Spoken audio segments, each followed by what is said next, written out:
Senator Could he just answer the question if he said that the FBI headquarters, where they investigate cybercrime and terrorism, should be shut down and opened as a deep state, Hey, Mr. Chair. as a museum? Did he say that the headquarters should be shut down? Mr. Chair. I deserve an answer to that question. He is asking to be head of the FBI, and he said that their headquarters should be shut down. Mr. Chairman, I am quoting his own words from September of 2024. It is his own words. It is not some conspiracy. It is what Mr. Patel actually said himself. Facts matter. Senator Amy Klobuchar absolutely torched Kash Patel in this hearing, and it wasn't just about politics. She pressed him on truth, on law enforcement integrity, and on whether he's qualified to lead the FBI at all. This wasn't fireworks for the sake of TV. This was a systematic takedown built on Patel's own words, podcasts, and social media posts. Let's break down what happened, why it matters, and what it reveals about the future of U.S. law enforcement. Thank you very much, Mr. Chairman. Mr. Patel, I think you know that I have great respect for the men and women of the FBI, their mission, fidelity, bravery, integrity. I believe they deserve a director who respects their work and sacrifices, and they deserve a director who's focused on their mission. This is not about bingo cards or games. This is not about revenge. This is about the safety of our country and the people that work in the FBI. And the FBI runs on facts, it runs on truth. Truth matters, and without truth, the whole system breaks down. You said that Donald Trump has every right to tell the world that in 2020, 2016, and every other election in between was rigged by our government because they were. Yes or no, did you say that? I don't have that statement in front of me. But okay, that was from August 27th, 2023 Thrive Time show. I'll put it on the record. These claims made in that statement were rejected by courts, including by Republican judges. Is that correct? I don't have enough of the facts in front of me to make that assessment. I will put that statement on the record, but I think everyone in this committee, including the Republican members, knows that these statements were rejected by courts. You were asked about the police officers in the Capitol who testified in the January 6 hearings, and you accused them of lying. Is that correct or not correct? I don't think that's accurate. Okay, Joe Pack's podcast, March 2024, we'll put it on the record. I was there. The police officers were heroes that day. Yes. Did you post on your personal social media account in May of 2024, January 6th, never an insurrection, cowards in uniforms exposed. They broke the chain of command. I believe you're referencing a post that was shown in part earlier. I don't have it in front of me. You posted it, and it was on your account, and we will again put that out there once more as we go on. I don't want to lose any more time on this, but every one of these, there's a record of it, and you haven't answered. You promoted a COVID vaccine reversal or detox supplement. One scientist said, I quote, "None of these substances in any form would minimize side effects from a COVID-19 vaccine." That is preying on innocent people. Did you perform clinical trials before you made that claim? I'm not a doctor, so no. But you did promote this supplement and told people that it would reverse or mitigate the side effects from COVID vaccine. Did I give people an opportunity to make an independent choice for what's best for their families? Yes. You did that last year, correct? I don't have it in front of me again, Senator. Mr. Patel, the FBI tackles some of the most complex threats that we face: terrorists, hostile foreign powers, violent gangs, fentanyl, criminal organizations. Your mission, though, has been to go after people. I've looked at it. I've read this stuff. Yes or no? When Trump wins, did you say this? When Trump wins in 2024 and is in power in 2025, we can prosecute them, referring to Justice Department officials for an actual RICO statute violation, for criminally organizing the United States government to break the law to rig presidential elections. Did you say that, yes or no? Again, Senator, you're reading a partial statement, so I'm unable to fully respond. Okay, again, we'll put it on the record. X22 report podcast 20, that is from, I'll get you the date, about a year ago. One of the names on your list was Bill Barr. Chairman Grassley has called him one of the most capable cabinet officials I've ever been able to vote for. Senator Graham has said, I have nothing but total respect and admiration for the job done by William Barr as Attorney General of the United States.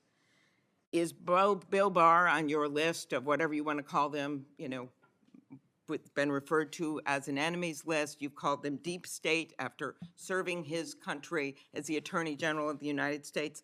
Is he on your list because of a personal vendetta? Well, it's not whatever we want to call it, Senator. With all due respect, it's not an enemies list. That is a total mischaracterization. I asked you, I actually used the words you used for the list, which was deep state, right? That's what you put at the top. It is a glossary against in the the Attorney back. General of the United States. Is it because of a personal vendetta that he's on the list? You're under oath. I have no personal vendetta against Bill Okay, Barr. he said about you, you would never be able to command the respect necessary to run the day-to-day operations of the Bureau. That was actually in writing in his book. He had virtually, about you, no experience that would qualify you to serve at the highest level of the world's preeminent law enforcement agency, and that your appointment, as noted by Senator Durbin as Deputy Director to the FBI, would happen over his dead body. Is it, yes or no, why you would put him on the list of deep state as a former Attorney General, Trump Attorney General of the United States, because he wouldn't break the law for Donald Trump? Is that why? Absolutely not. As you know, he repeatedly told the president in no uncertain terms that he did not see evidence of fraud that would have affected the outcome of the election. Did you say in February of 2021 that the election stuff was never my job and I stayed out of that stuff? Again, I don't know what comment you're referring to, but I'm sure you're reading a piece of something. You said it on Pushback on a podcast. Is it true, though, that in December of 2020, you reached out to the Trump acting Deputy Attorney General and asked him to investigate a conspiracy theory claiming that people in Italy had used military technology and satellites to remotely tamper with voting machines in the U.S. and switch votes for Trump from Trump to Biden? Is that true? What was the date? That was out of December of 2020. I was Chief of Staff to the Department of Defense, so I don't believe that's accurate in any way. That came out of testimony before Congress. I will give it to you. Have you referred to the media as the most powerful enemy of the United States that they have ever seen? Is that right?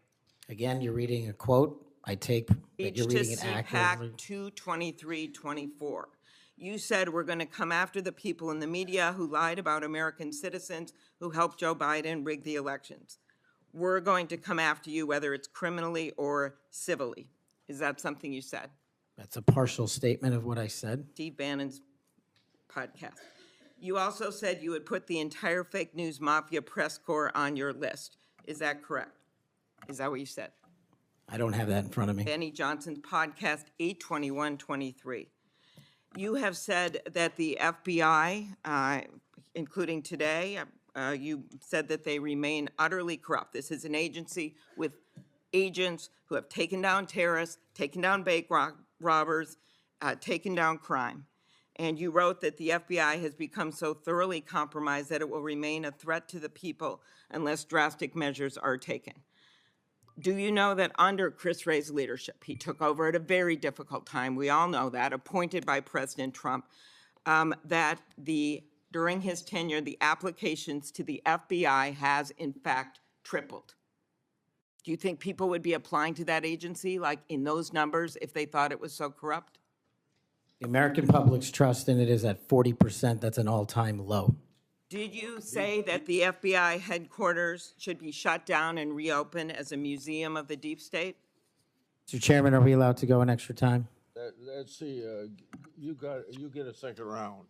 Before I call on Senator Lee. Could he just answer the question if he said that the FBI headquarters where they investigate cybercrime and terrorism should be shut down and opened as a deep state? Hey, Mr. Chair. As a museum. Did he say that the headquarters should be shut down? Mr. Chair. I deserve an answer to that question. I He is guess it's- asking to be head of the FBI, and he said that their headquarters should be shut down. Mr. Chair, parliamentary inquiry. You got anything you want to say, Mr. Patel, before I go on to Senator Lee? Simply this. If the best attacks on me are going to be false accusations and grotesque mischaracterizations, the only thing this body is doing is defeating the credibility of the men and women at the FBI. I stood with them here in this country. In every theater of war we have, I was on the ground in service of this nation. And any accusations leveled against me that I would somehow put political bias before the Constitution are grotesquely unfair. And I will have you reminded that I have been endorsed by over 300,000 law enforcement officers to become the next director of the FBI. Let's ask them. Mr. Chairman, I am quoting his own words Along- from September of 2024. Along- It is his own words. It is not some conspiracy. It is what Mr. Patel actually said himself. Facts matter. You forget that you had 3 minutes in the next round to say what you just said. Okay, I'll say him again. Okay, before I call Lee. Mr. Chair, just parliamentary inquiry, and it was on time. It wasn't disputing any of the debate, but I intend to keep to my 7 minutes, and I appreciate you keeping everyone to it. If we go over, can we have that decrement against the time in the second round? If a member goes over, not that was actually 10 minutes, Mr. Chair. I'm not sure that I want to, sometimes it's faster to get things done here, just letting people shout and than it does to shut them up. Mr. But Chairman. You're a wise man, before Mr. Chair. we- Thank you. before we Mr. go Chairman, Mr. Chairman, Before we go to Lee, Mr. Chairman, yes, what do you want? I love this guy. Mr. Chairman, I'm unlike Senator Tillis. I mean, if we're going to start this, I want an extra 3 minutes. Well, Now, my friend Senator I'm not- Klobuchar I'm went not- 3 minutes over. So, here, what you're saying is the chairman wasn't a very good chairman by not shutting her up. But I've gone through this before, and I think I know how to handle it and get Well, this done. I think you're a star-spangled awesome chairman. I just want to say that for the record. But if you're going to let somebody over there go 3 minutes over, I want my extra 3 minutes. Well, let's see if it's abused by anybody else before we make that decision. I'm just telling you, I'm going to abuse it. Well, I'm not gonna let you abuse it. You're a good man, Mr. Chairman. Before I go to Lee, I want to put a statement in the record from 56 former FBI agents wrote to this committee to support this nominee. Quote, never has the FBI faced such an urgent and compelling need for comprehensive reform as it does today. Mr. Patel has proven he possesses the breadth of experience required to address these challenges. His leadership, expertise, and vision make him uniquely qualified to guide the FBI through this pivotal moment. For these reasons, we stand in full support of Kash Patel's nomination. Any objection? So ordered. Klobuchar begins with a sharp reminder. The FBI's mission is fidelity, bravery, integrity. It is not about bingo cards or games, and it's not about revenge. This frames the entire exchange. She's saying that Patel's approach is political theater, not serious law enforcement leadership. Then she immediately goes after his own statements. On an August 2023 podcast, Patel said Donald Trump has every right to tell the world that every U.S. election was rigged. Klobuchar pins him down, yes or no. Did you say that? Patel dodges, claiming he doesn't have it in front of him. But Klobuchar points out the obvious. Courts, including Republican judges, already rejected those claims. The subtext here. Patel is refusing to acknowledge basic legal truth, not a good look for someone who wants to run the FBI. Next, she highlights Patel's comments about January 6 police officers. On a 2024 podcast, he accused them of lying. Again, Patel denies, but Klobuchar comes prepared. She cites the record. Why does this matter? Because those officers were frontline defenders of the Capitol. Undermining their testimony isn't just disrespect, it's rewriting history. Then Klobuchar exposes Patel's May 2024 social media post. January 6th, never an insurrection. Cowards in uniforms expose. He tries to downplay it. But the problem is clear. Patel's public statements attack the very law enforcement he now claims to want to lead. She pivots to another vulnerability, Patel's promotion of a COVID vaccine detox supplement. Klobuchar points out that scientists have said these substances have no medical validity. Patel admits he's not a doctor, but still promoted it. Here's the key. The FBI director needs to deal in facts, science, and evidence. Pushing pseudoscience undermines credibility. Klobuchar then goes after Patel's rhetoric about prosecuting Justice Department officials under RICO if Trump returns to power. Patel tries to spin it as partial statements, but the meaning is clear. He's threatened to use law enforcement as a weapon. That's exactly the opposite of what the FBI should stand for. She sharpens the attack by pointing out that Patel put names like Bill Barr, Trump's own former attorney general, on his so-called deep state list. Barr has publicly said Patel lacks the qualifications to run the FBI. This is a crucial moment. Even Republican heavyweights who serve Trump don't believe Patel can lead. Klobuchar reminds Patel that Barr refused to break the law for Trump, and that's likely why Patel labeled him deep state. Patel denies it, but again the record shows the statements. Then comes one of the most striking points. Klobuchar cites reports that Patel reached out in December 2020 to push a bizarre conspiracy theory that Italian satellites switched votes from Trump to Biden. Patel denies, but again, she has evidence. This isn't just fringe. This is disinformation at the highest level of government. She presses Patel on his attacks against the media. On Steve Bannon's podcast, Patel said he'd come after journalists civilly or criminally, calling them the fake news mafia press corps. This is alarming because the FBI director would be overseeing investigations where press freedom is essential. Targeting journalists is authoritarian territory. Finally, Klobuchar drills into Patel's claim that the FBI is utterly corrupt and should have its headquarters shut down and turned into a museum of the deep state. Patel dodges again, but the point sticks. How can you lead an institution you openly say should be dismantled? Here's the key analysis. Klobuchar is systematically exposing a contradiction. Patel claims he respects the FBI and its agents, but his record shows disdain for the courts, for Capitol Police, for the media, and even for the FBI itself. By pressing him on his own words, she shows the danger of putting someone with open hostility to truth and institutions in charge of the nation's premier law enforcement agency. This was not just a heated exchange, it was a test of credibility.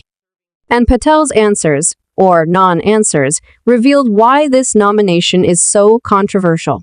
For viewers, the lesson is clear. Leadership of agencies like the FBI isn't about loyalty to one person. It's about protecting truth, law, and the American people. So what do you think? Did Senator Klobuchar land the toughest blows we've seen yet against Patel? Or do you think Patel managed to hold his ground? Drop your thoughts in the comments below. I read every one of them. And if you want more deep dive breakdowns of these explosive hearings, hit that like button, subscribe, and ring the notification bell so you don't miss the next one. Because trust me, this fight is only just getting started.